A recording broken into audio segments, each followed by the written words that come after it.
제37장. 요셉과 형제들. 야곱은 자기 아버지가 몸부쳐 살던 땅, 곧 가나안 땅에서 살았다. 야곱의 역사는 이러하다. 17살 된 소년 요셉이 아버지의 첩들인 빌하와 실바가 낳은 형들과 함께 양을 치는데, 요셉은 형들의 허물을 아버지에게 일러바치곤 하였다. 이스라엘은 늙음하게 요셉을 얻었으므로 다른 아들들보다 요셉을 더 사랑하여서 그에게 화려한 옷을 지어서 입혔다. 형들은 아버지가 그를 자기들보다 더 사랑하는 것을 보고서 요셉을 미워하며 그에게 말 한마디도 다정스럽게 하는 법이 없었다. 한 번은 요셉이 꿈을 꾸고서 그것을 형들에게 말한 일이 있는데, 그 일이 있은 뒤로부터 형들은 그를 더욱더 미워하였다. 요셉이 형들에게 말하였다. 내가 꾼 꿈 이야기를 한번 들어보셔요. 우리가 밭에서 곡식단을 묶고 있었어요. 그런데 갑자기 내가 묶은 단이 우뚝 일어서고 형들의 단이 나의 단을 둘러서서 절을 하였어요. 형들이 그에게 말하였다. 네가 우리의 왕이라도 될 성 싶으냐? 정말로 네가 우리를 다스릴 참이냐?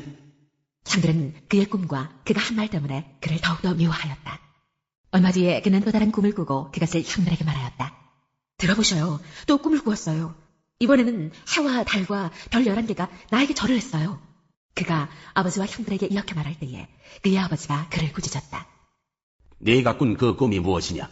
그래, 나하고 너의 어머니하고 너의 형들이 함께 너에게로 가서 땅에 엎드려서 너에게 절을 할 것이란 말이냐? 그의 형들은 그를 세게 하였지만 아버지는 그 말을 마음에 두었다.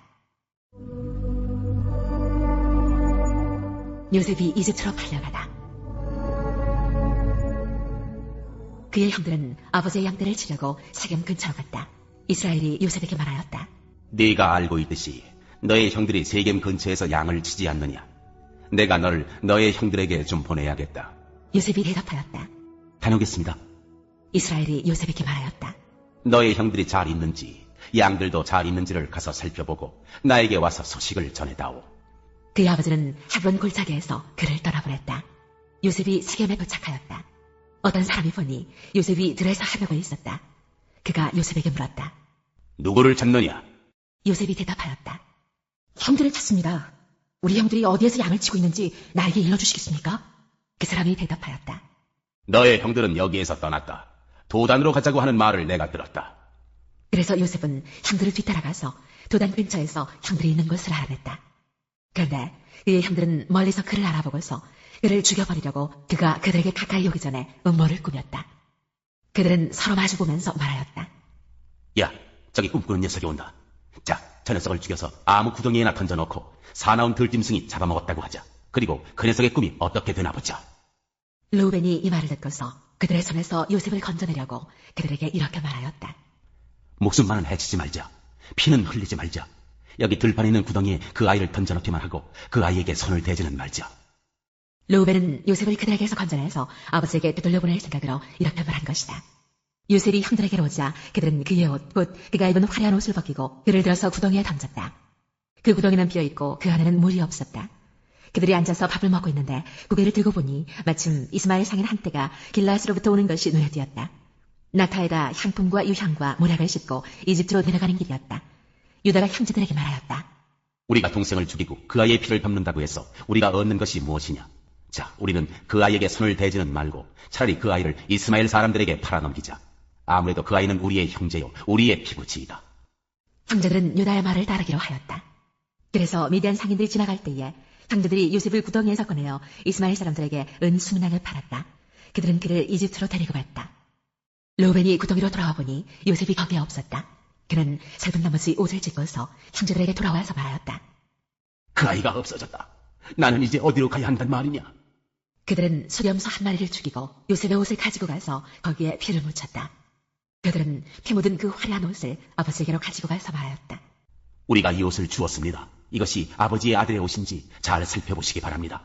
그가 그 옷을 알아보고서 부러지셨다. 내 아들의 옷이다. 사나운 들짐승이 그 아이를 잡아먹었구나. 요셉은 찢겨서 죽은 것이 틀림없다. 야곱은 슬픈 나머지 옷을 찢고 벼옷을 걸치고 아들을 생각하면서 여러 날을 울었다. 그의 아들 딸들이 모두 나서서 그를 위로하였지만 그는 위로받기를 마다하면서 탄식하였다. 아니다. 내가 울면서 나의 아들이 있는 수월로 내려가겠다. 아버지는 잃은 자식을 생각하면서 울었다. 그리고 미디안 사람들은 이집트에서 요셉을 보디발이라는 사람에게 팔았다. 그는 바로의 신하로서 경호 대상으로 있는 사람이었다.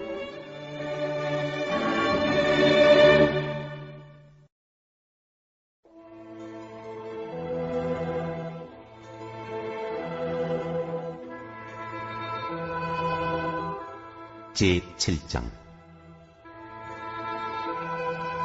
장로들의 전통. 바리새파 사람들과 예루살렘에서 내려온 율법학자 몇 사람이 예수께로 몰려왔다. 그들은 예수의 제자들 가운데 몇 사람이 부정한 손, 곧 씻지 않은 손으로 빵을 먹는 것을 보았다. 바리새파 사람과 모든 유대 사람은 장로들의 전통을 지켜 규례대로 손을 씻지 않고서는 음식을 먹지 않았으며, 또 시장에서 돌아오면 몸을 정결하게 하지 않고서는 먹지 않았다. 그 밖에도 그들이 전해받아 지키는 규례가 많이 있었는데, 그것은 곧 잔이나 단지나 누그릇이나 침대를 씻는 일이다. 그래서 바리새파 사람들과 율법학자들이 예수께 물었다. 왜 당신의 제자들은 장로들이 전하여준 전통을 따르지 않고 부정한 손으로 음식을 먹습니까? 예수께서 그들에게 대답하셨다. 이사야가 너희 같은 위선자들을 두고 적절히 예언하였다. 이렇게 기록되어 있다. 이 백성은 입술로는 나를 공경해도 마음은 내게서 멀리 떠나 있다. 그들은 사람의 훈계를 교리로 가르치며 나를 헛되이 예배한다. 너희는 하나님의 계명을 버리고 사람의 전통을 지키고 있다. 또 그들에게 말씀하셨다. 너희는 너희의 전통을 지키려고 하나님의 계명을 잘도 저버린다. 모세가 말하기를 내 아버지와 내 어머니를 공경하여라 하고, 또 아버지나 어머니를 욕하는 자는 반드시 죽을 것이다 하였다. 그러나 너희는 말한다. 누구든지 아버지나 어머니에게 말하기를 내게서 받으실 것이 고르반, 곧 하나님께 드리는 예물이 되었습니다 하고 말만 하면 그만이라고 말한다. 그러면서 아버지나 어머니에게 그 이상 아무것도 해드리지 못하게 한다. 너희는 너희가 물려받은 전통을 가지고 하나님의 말씀을 헛되게 하며 또 이와 같은 일을 많이 한다. 예수께서 다시 무리를 가까이 부르시고서 그들에게 말씀하셨다. 너희는 모두 내 말을 듣고 깨달아라. 무엇이든지 사람 밖에서 사람 안으로 들어가는 것으로서 그 사람을 더럽히는 것은 아무것도 없다. 사람에게서 나오는 것이 그 사람을 더럽힌다. 예수께서 무리를 떠나 집으로 들어가셨을 때에 제자들이 그 비유를 두고 물었다. 예수께서 그들에게 말씀하셨다. 너희도 아직 깨닫지 못하느냐? 밖에서 사람의 몸속으로 들어가는 것이 사람을 더럽히지 못한다는 것을 알지 못하느냐? 밖에서 사람 안으로 들어가는 것은 무엇이든지 사람의 마음속으로 들어가지 않고 뱃속으로 들어가서 뒤로 나가기 때문이다. 예수께서는 이런 말씀을 하여 모든 음식은 깨끗하다고 하셨다. 또 그들에게 말씀하셨다. 사람에게서 나오는 것, 그것이 사람을 더럽힌다. 나쁜 생각은 사람의 마음에서 나오는데 곧 음행과 도둑질과 살인과 간음과 탐욕과 악의와 사기와 방탕과 악한 시선과 모독과 교만과 어리석음이다. 이런 악한 것이 모두 속에서 나와서 사람을 더럽힌다. 시오페니키아 여자의 믿음. 예수께서 거기에서 일어나셔서 두로 지역으로 가셨다. 그리고 어떤 집에 들어가셨는데 아무도 그것을 모르기를 바라셨으나 숨어 계실 수가 없었다. 악한 귀신 들린 딸을 둔 여자가 곧바로 예수의 소문을 듣고 와서 그의 발 앞에 엎드렸다. 그 여자는 그리스 사람으로서 시로페니키아 출생인데 자기 딸에게서 귀신을 쫓아내달라고 예수께 간청하였다. 예수께서 그 여자에게 말씀하셨다. 자녀들을 먼저 배불리 먹여야 한다. 자녀들이 먹을 빵을 집어서 개들에게 던져주는 것은 옳지 않다. 그러나 그 여자가 예수께 말하였다. 주님, 그러나 상 아래에 있는 개들도 자녀들이 흘리는 부스러기는 얻어먹습니다. 그래서 예수께서 그 여자에게 말씀하셨다. 내가 그렇게 말하니 돌아가거라. 귀신이 내 딸에게서 나갔다. 그 여자가 집에 돌아가서 보니 아이는 침대에 누워있고 귀신은 이미 나가고 없었다. 귀먹고 말 더듬는 사람을 거치시다. 예수께서 다시 두로 지역을 떠나 시돈을 거쳐서 대가벌리 지역 가운데를 지나 갈릴리 바다에 오셨다. 그런데 사람들이 귀먹고 말 더듬는 사람을 예수께 데리고 가서 손을 얹어주시기를 간청하였다. 예수께서 그를 무리로부터 따로 데려가서 손가락을 그의 귀에 넣고 침을 뱉어서 그의 혀에 손을 대셨다. 그리고 하늘을 우러러보시고서 탄식하시고 그에게 말씀하시기를 에바다 하셨다. 그것은 열리라는 뜻이다. 그러자 곧 그의 귀가 열리고 혀가 풀려서 말을 똑바로 하였다. 예수께서 이 일을 아무에게도 말하지 말라고 그들에게 명하셨으나 말리면 말릴수록 그들은 더욱더 널리 퍼뜨렸다. 사람들이 몹시 놀라서 말하였다. 그가 하시는 일은 모두 훌륭하다. 듣지 못하는 사람도 듣게 하시고 말 못하는 사람도 말하게 하신다.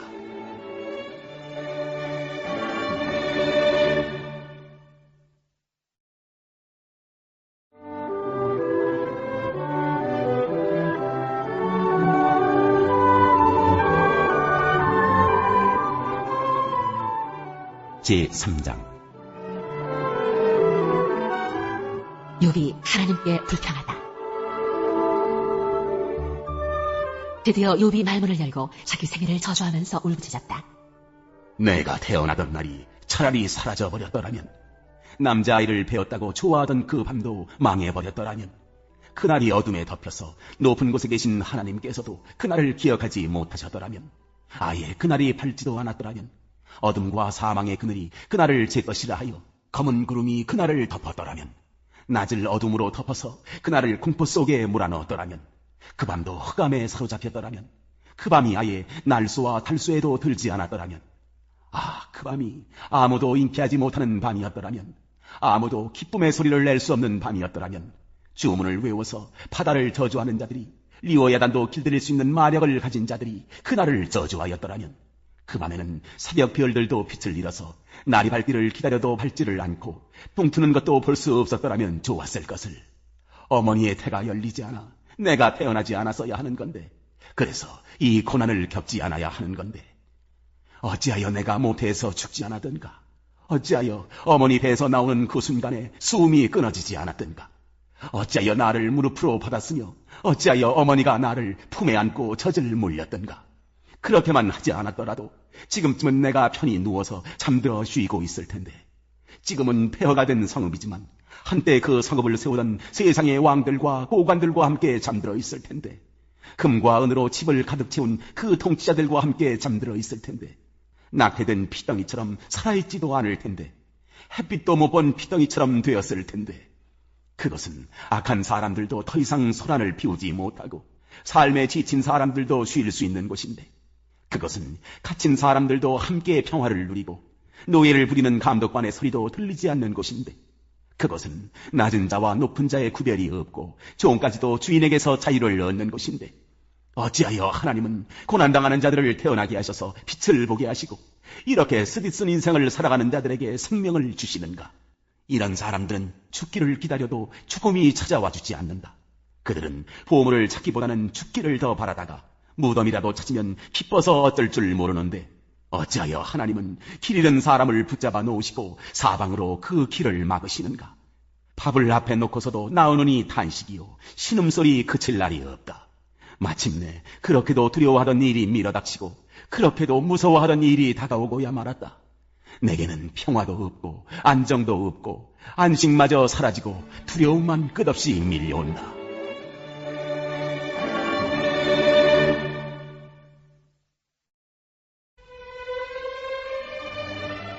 제7장. 혼인관계로 비유한 율법. 형제 자매 여러분, 나는 율법을 아는 사람들에게 말을 합니다. 율법은 사람이 살아있는 동안에만 그 사람을 지배한다는 것을 알지 못합니까? 결혼한 여자는 그 남편이 살아있는 동안에는 법으로 남편에게 매여 있으나 남편이 죽으면 남편의 법에서 풀려납니다. 그러므로 남편이 살아있는 동안에 그 여자가 다른 남자에게로 가면 그 여자는 간음한 여자라는 말을 듣게 됩니다. 그러나 남편이 죽으면 그 법에서 해방되는 것이므로 다른 남자에게로 갈지라도 간음한 여자가 되지 않습니다. 나의 형제 자매 여러분, 그러므로 여러분도 그리스도의 몸으로 말미암아 율법에 대해서는 죽임을 당했습니다. 그래서 여러분은 다른 분, 곧 죽은 사람들 가운데서 살아나신 그분에게 속하게 되었습니다.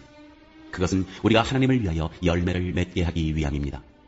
이전에 우리가 육신을 따라 살 때에는 율법으로 말미암아 일어나는 죄의 욕정이 우리 몸의 지체 안에서 작용해서 죽음에 이르는 열매를 맺었습니다. 그러나 지금은 우리를 올감했던 것에 대하여 죽어서 율법에서 풀려났습니다. 그래서 우리는 문자의 영미인 낡은 정신으로 하나님을 섬기지 않고 성령이 주시는 새 정신으로 하나님을 섬깁니다. 율법과 죄의 관계. 그러면 우리가 무엇이라고 말을 하겠습니까?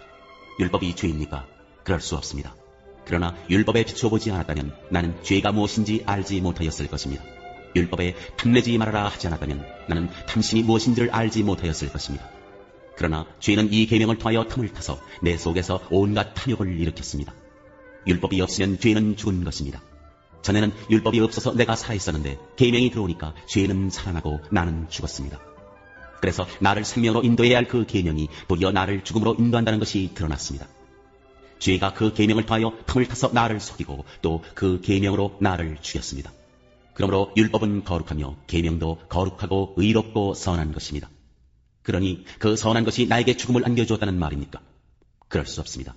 그러나 죄를 죄로 드러나게 하려고 죄가 그 선한 것을 방편으로 하여 나에게 죽음을 일으켰습니다. 그것은 계명을 방편으로 하여 죄를 극도로 죄답게 되게 하려는 것이었습니다. 우리는 율법이 신령한 것인 줄 압니다. 그러나 나는 육경에 매인 존재로서 죄 아래에 풀린 몸입니다.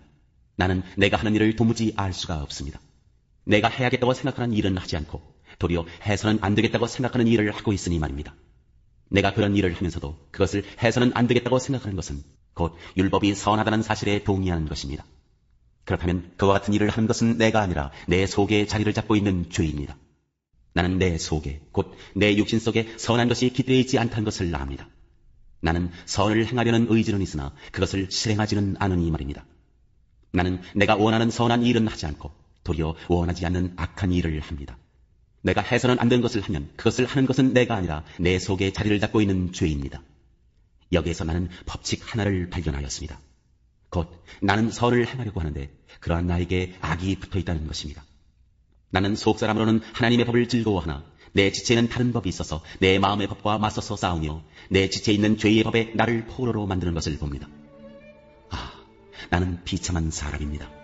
누가 이 죽음의 몸에서 나를 건져주겠습니까? 우리 주 예수 그리스도를 통하여 나를 건져주신 하나님께 감사를 드립니다. 그러니 나 자신은 마음으로는 하나님의 법을 섬기고 육신으로는 죄의 법을 섬기고 있습니다.